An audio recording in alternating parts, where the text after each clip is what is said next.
স্ত্রী লাগে টান লাগে কি কথা বলতে ছড়াই গেছে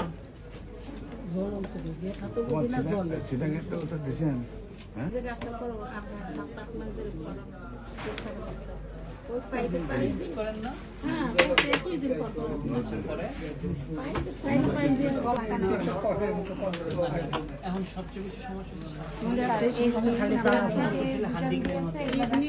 আমরা দেখি আপনি আমার থেকে হিসাব করেন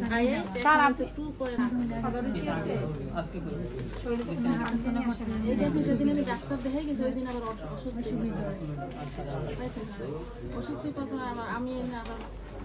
একটা ইনজেকশন নিতে আসতে আবার আমি 8,000 টাকা দিয়েছি তো জ্বালা জ্বালা পড়ে প্রেশার কি সবসময় লো সবসময় লো থাকে থাকে এটা এই